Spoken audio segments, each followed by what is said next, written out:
sing song of rocky praises. Hear the word and at once receive it with joy.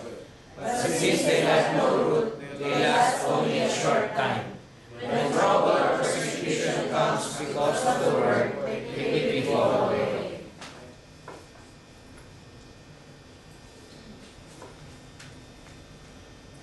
Dito po naman yung mga seed na nakasik sa stony ground. Ito po yung mga hearts, lack of depth conviction. Kung baga, nang-leader po sila. Ang halimbawa po nito, yung mga, di po ba, tayong lahat, hindi po lahat ng inuwian natin, lahat ng Christian. So, mix po yun. So, ang tendency mo noon, minsan, di ba may gawain tayo sa Panginoon. Tapos, sinasabi nila na, sige, punta ka na ng punta, hindi mo man lang kami samahan sa lakad namin. So, ang tendency nun, siya nang sumasama dun sa mga unbelievers, imbes na siya ang umakay sa kanila sa gawain ng Panginoon. At isa rin po dito ang halimbawa sa mga nawawalan po ng trabaho.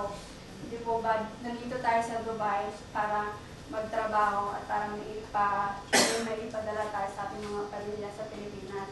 Minsan po, di ba, no one is excuse kahit Christian ka o hindi, talagang darating yung sitwasyon na yun, kung mawalan ka ng trabaho. Dito po, hindi niya na-acknowledge, hindi niya nililis kay God. Kung ano man yung, diba, God will provide everything sa Jehovah Jireh. Pero dito po sa klase ng puso ng taong ito, hindi po siya baga mababaw lang po yung pagtitiwala sa Panginoon. Amen.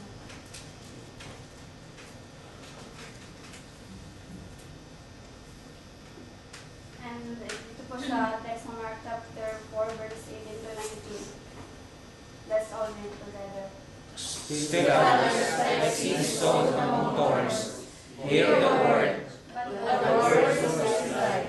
The seeds are full of wealth and desires for other things, and the choke the word, making it unfruitful.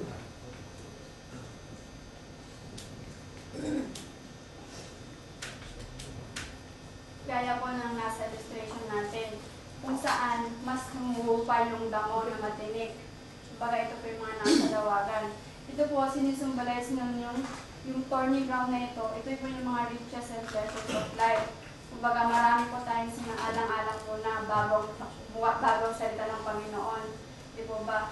At kung saan, ang halimbawa po nito, di po ba sa kailangan mo mahalin ang asawa mo, pero alalahanin mo na ang nag-combine sa inyo ang Panginoon. Kaya din po sa anak mo, kailangan mo alagaan ang anak mo, pero di po ba ang nagbigay sa atin, hirap lang po siya galing sa Panginoon. So, kailangan si God mo na pong mauna sa lahat. Ganun po sa mga riches na, kumbaga dito tayo sa Dubai, marami po tayong kayang bilhin na hindi po natin kaya sa Pilipinas.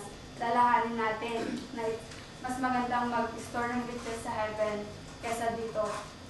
At ganoon din po na temporary lang po ang buhay natin dito sa lupa. At ang permanente nating tahanan ay sa piling ng ating mga nasa langit. Amen.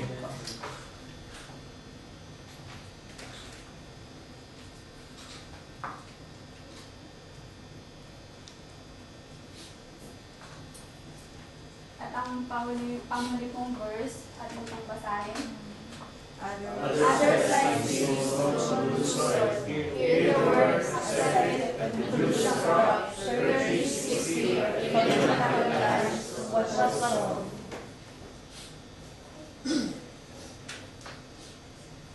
Ito na po yung matabang lupa. Gaya po na, ito po yung mga believers na kung saan napakinggan po nila yung word. At tumulong po ito sa kanilang puso at isipan. Kumbaga, it is, kumbaga, nabago po ang buhay nila, yung character at conduct nila. Dahil sa word na yun, ito po yung lumago sa kanila. Kumbaga, yung pakikitungo na po nila sa kapwa, hindi na po gaya nung nasa outside world. Yung ba, kung nasa makamundo gawain ka pa noon, binagawa na ng Panginoon. Kung lagi ka nagbabasa o nakikinig ng salita ng Panginoon, babaguhin ka nito at lilinisin. Opo. Gaya po ng may kwento ko na nabasa ko sa internet, di po ba may maglolo na kung saan ang sabi ng lolo, kailangan po na itong sisidlan na ito gamit yung isang maruming baga tabo siya pero maraming mga butas-butas. So yung bata naman nagsikap na punuin yun dahil nga may premyo, sabi ng lolo niya. Pero napagod yung bata dahil katatapos niya ng kasasalo pero hindi pa rin niya napuno yun. Tapos nung makuan ng lolo niya, napagod na rin yung apo niya, sinabi niya, hindi na nila napansin, yung bata hindi napansin. Sinabi ng lolo, tingnan mo itong nalagyan na ito, ako, sabi niya. Dahil sa kasasalok mo, nalinis na ito, gaya ito ng isang tao. Kapag binabad mo ito sa salita ng Panginoon, lilinisin at lilinisin ka ng Diyos. Amen.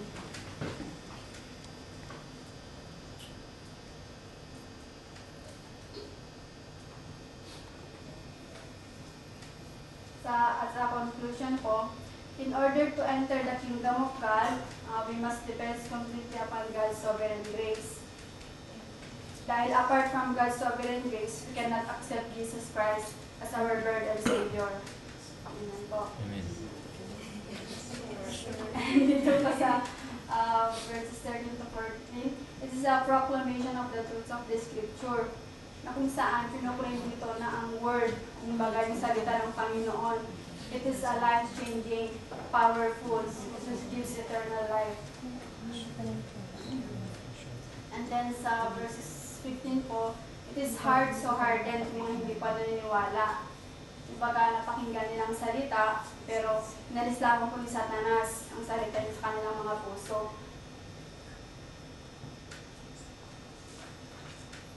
And then sa verse 16 to 17 naman po, ito yung mga puso, heart lock slip of conviction.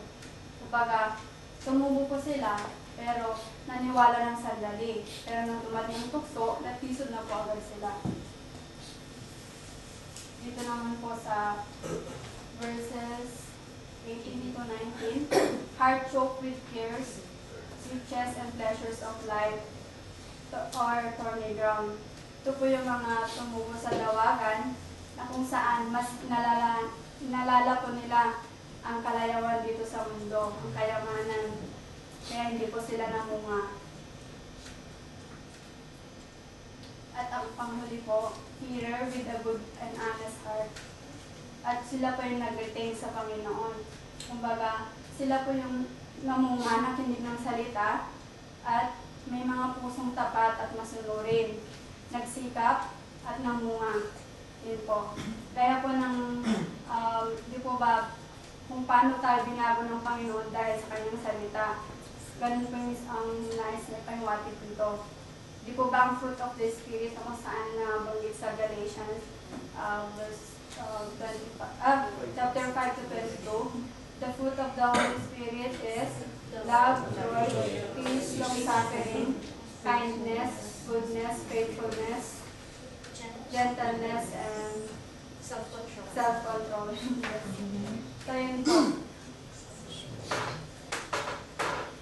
Mga kapatid, asamin po natin ang matabang lupa na gaya na banggit dito. Dahil ito po ang ating passport o visa para mapagbilang tayo sa kingdom ng Panginoon. Yun po.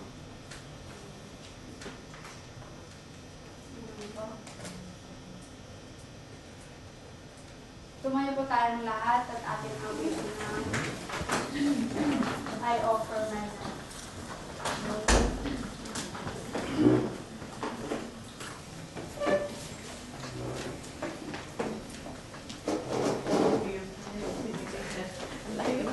Layo.